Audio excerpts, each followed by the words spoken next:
Okay guys, let's do a how-to today. So what we got's a 3.5 horse Briggs. It's the newer style. Okay, so there's two different kinds of carburetors. I've got this one and I've got an older one, and I'll show you the differences between the two when I get up here. Okay, see if I can keep my big head out of the way. So here's the two different guys.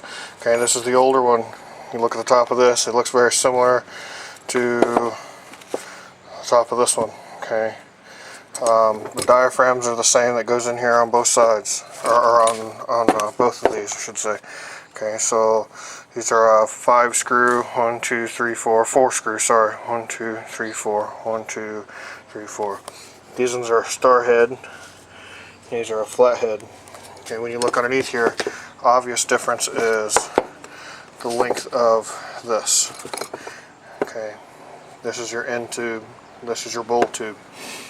This is the end tube and this is the bowl tube. Okay, obvious difference. Okay, from looking at the bottom of this, there's a lot more porting and holes and stuff inside in here than what there's in this one.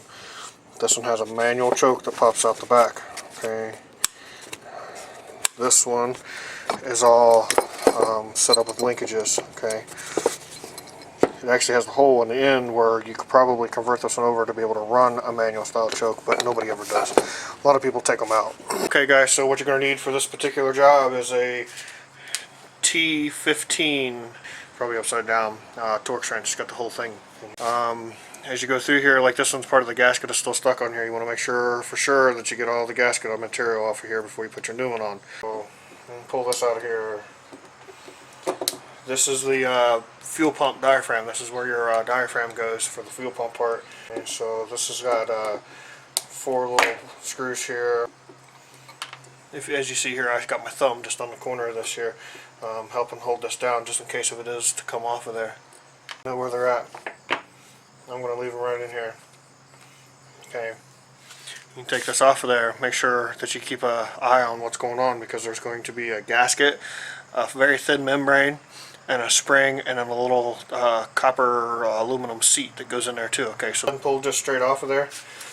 Get you a flat-headed screwdriver. And get your flat-bladed screwdriver. Find a place that you can get into. Yeah, which would be, there's one right here on top. Okay, and just kind of push on it. Okay, be nice and easy with it. Don't break anything.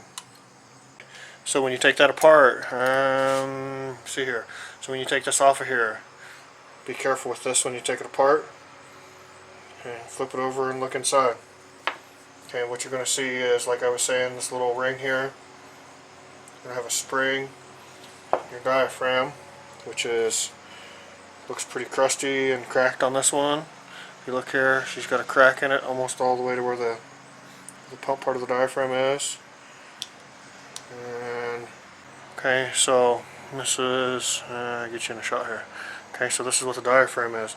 Okay, these little flaps here is what actually allows the fuel to come into it or not.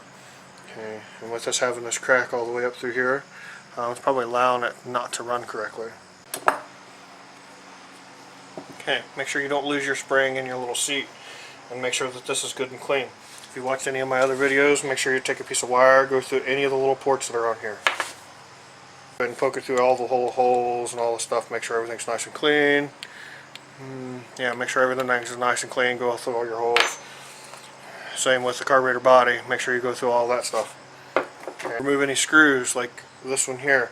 Make sure you pay attention to how many times it was actually turned in. So what you do is you turn it in all the way. Count how many turns you turned it when you turn it in, to make sure you verify how much it is. I've got a towel right here, so just write down on your towel. Make sure your towel is nice and clean, but write on your towel how many times that you had to turn that screw in. Some of them are between 1.5 to 2 turns. They can vary between 1 to 2.5 to 3 turns out. And so when you remove this, this is going to have a little spring on here. Don't lose your spring if you're not going to replace it. So if you look on the end of this, you can tell that she's quite gummy and gross. There we go. Make sure you spray carburetor cleaner down in here and clean her all out. Make sure you wear protection when you're spraying this stuff, because it can spray everywhere. Okay, so I've went through and cleaned everything out on this. What I'm going to do is I'm actually going to stick it in my ultrasonic cleaner, and that's something you guys probably normally won't have, but you can go through there with a brush like I have here just scrub on it a little bit, clean everything off, make sure that everything, all your dirt and particulate is off of it. Enough parts to be able to rebuild almost 2 carburetors if you have a newer one and an older one. That's the extent of the parts that we have right here, guys.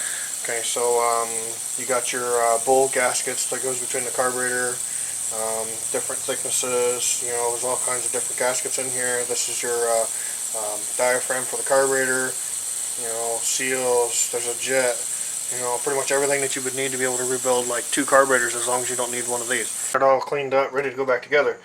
Okay, so when you put this back together, you put your diaphragm in here, set up just to be the diaphragm by itself. Okay, so just got this out of the ultrasonic cleaner and got her cleaned up there. The diaphragm will only go on there one way, guys.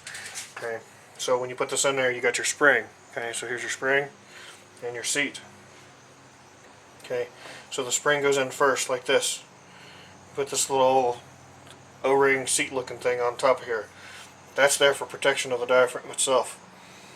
Like I said before, the diaphragm will only go on one direction and only one direction only. Okay, so you have this little pin that sticks out on this one. There's a little hole right here. Take that, lay it right across there. Okay, and that's the way she goes. This one is a little different than the original diaphragm. As long as it covers up these 2 holes and all your mounts are fine, it's perfectly fine. What I try to do is position the everything together like I have here. Take your piece, make sure that she's positioned correctly, and try to leave everything as close to where it's supposed to be as possible. Set her straight down on top of it. With this diaphragm, you want to make for sure that you don't pinch anything or twist it or bend it or break it.